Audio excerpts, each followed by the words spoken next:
سلام البنات، كي دايرين؟ لاباس عليكم؟ اموركم على خير وبخير. كنتمنى تكونوا بصحه جيده وبالف خير يا ربي. البنات، طلبتوني بزاف في الوصفه ديال الشمع. لهذا اليوم قررت ندير لكم هاد الشمعه، اللي هما اللي هي سهله بزاف، والوصفه ديالها بسيطه، والمفعول ديالها قوي جدا. وان شاء الله غادي تجربوها وغادي تشوفوا النتيجه وتدعيو معايا باذن الله. انا ديما كنتسنى الدعوات ديالكم. وجبت لكم جوج ديال الوصفات، كاينين جوج ديال الشمعات. وان شاء الله يا ربي هاد الوصفات ديال اليوم يعجبوكم. وان شاء الله هاد الوصفة أنا متأكدة غادي تعجبكم. يعني ما غاديش نحتاجوا أننا نشعلوا فيها الشمعة. يعني ملي غادي نعملوها هاد الشمعات، يعني إلا كنتي خايفة من الزوج ديالك أو ما عندكش فين تشعلي الشمع، هاد الشمعة يعني غادي نكتبوا فيهم وغادي ندوبوهم في الحليب. فهي زوينة بزاف البنات، والمفعول ديالها قوي جدا. نبداو على بركة الله البنات.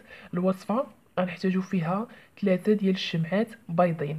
يعني 3 ديال الشمعات بيضين. يعني البنات اللي هذا راه الشمعة تستعملوا غير الابيض، يعني ماشي الشمع الملون. واخا يكون الحبيب ديالك او الزوج ديالك اسمر، تجيبي 3 شمعات بيضين. وتاخدي ابره جديده، او من الاحسن عود ديال سنان الكتابه. وغادي نستعملوا الحليب. يعني الحليب نستعملوا واحد الكميه شويه كبر من هذه باش يدوب لينا فيه الشمع. انا غادي نوريكم الطريقه كيفاش، وان شاء الله يا ربي تعجبكم. انا غادي نوريكم الطريقه البنات غير بشمعه واحده. نتوما غادي تستعملوا 3 شمعات بيضين. انا غادي نوريكم غير بطريقه بوحده، وكلهم ب3 بهم غطبقي عليهم نفس الطريقه. وغادي من بعد البنات غادي ناخذوا هاد الشمعه هذه، وغادي نكتبوا فيها هنايا بشكل دائري. نكتبوا جلب، عقل، فلان، ابن فلانة. مفهومة ديال البنات؟ يعني خدينا هاد الشمعة الأولى كتبنا فيها جلب، عقل، فلان، ابن فلانة. غناخدو الشمعة الثانية. يعني أنا وريتكم غير هذا، يعني الطريقة نوريها لكم بوحدة. تاخدو الشمعة الثانية وتكتبوا بها بنفس الطريقة بشكل دائري: جلب، ذكر، فلان، ابن فلانة. مفهومة هذه؟ جلب، ذكر، فلان، ابن فلانة. ناخدو الشمعة الثالثة ونكتبوا فيها بشكل دائري: جلب، رأس، فلان، ابن فلانة. مفهومة هذه البنات؟ بشكل دائري. كل وحدة وحدة نكتبوا فيها جلب عقل، وحدة جلب ذكر، وحدة جلب راس فلان ابن فلانة. من بعد البنات غادي ناخدو الشمعة وعاد نكتبوا فيها بشكل اللي هو بحال هكا أفقي. غادي نكتبوا: يا فلان ولد فلانة، شيرت عليك تشيرة، خليتك مشطوح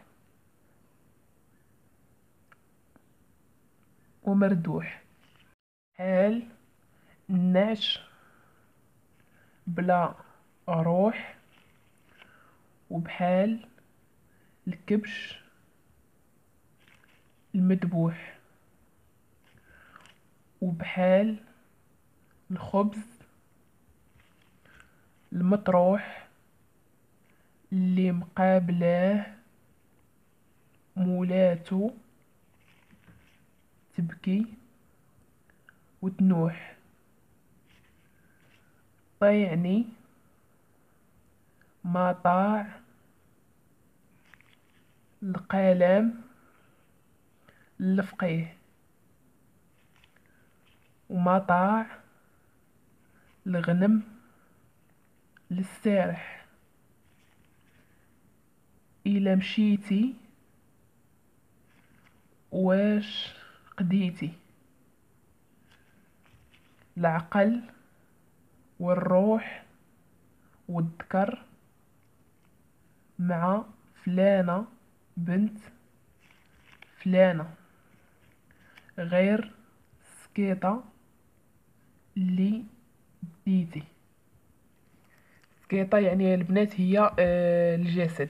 مفهومه هذه البنات؟ هاد الكتابه هذه اللي كتبتها بهذا الشكل اللي هو يعني هكا افقي، غتكتبوها يعني نفسها في الشمعات بثلاثه. مفهومه؟ هذه تكتبوها نفسها في الشمعات بثلاثه. بالنسبه للكتابه اللي كتبنا هكا بشكل دائري، كل وحده نكتبوا فيها يعني بالطريقه اللي قلت لكم، وحده فيها عقل، وحده ذكر، وحده راس، غير باش نفهمكم البنات. من بعد البنات ملي غنكتبوا هاد الكتابه نفسها في الشمعات بثلاثه، غادي ناخذوا يعني واحد الاناء ونديروا فيه الشمعات بثلاثه، ونخويو عليه واحد القدر ديال الحليب. مفهوم هذه البنات؟ نخويو عليه واحد القدر ديال الحليب.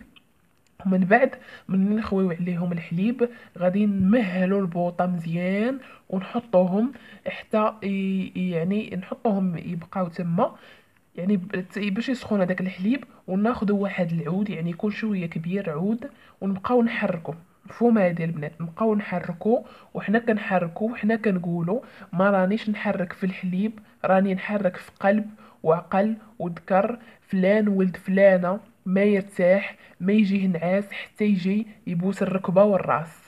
مفهوم هذا البنات؟ وحنا كنحركو في هذاك الحليب وهذاك الشمع تما كيدوب، حنا كنحركو وهذاك الشمع كيدوب على نار مهيله.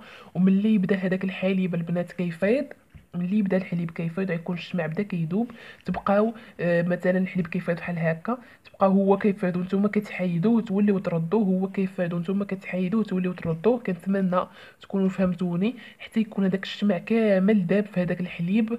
من بعد البنات ملي غادي يذوب هذاك الشمع في الحليب وتشوفوا هذاك الشيء داب، تاخذوا هذاك البقايا ديال الشمع اللي غادي يكون داب، وترميوهم يعني في واحد البلاصه اللي هي جردة او حديقه في مكان معشوب. فهاد الطريقه هذه البنات زوينه بزاف، وفي جلب الحبيب الا كنتي متخاصمه مع الحبيب ديالك اولا بغيتي تجلبيه، راها زوينه بزاف وما غاديش يقدر على المفارقه ديالك. جربوها البنات ورجعوا عليا الخبار.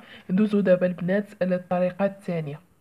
البنات بالنسبة للشمعة الثانية يعني غادي تستعملوها لمدة 3 أيام، وتعملوا شمعة حسب اللون المطلوب، ماشي بحال الطريقة الأولى.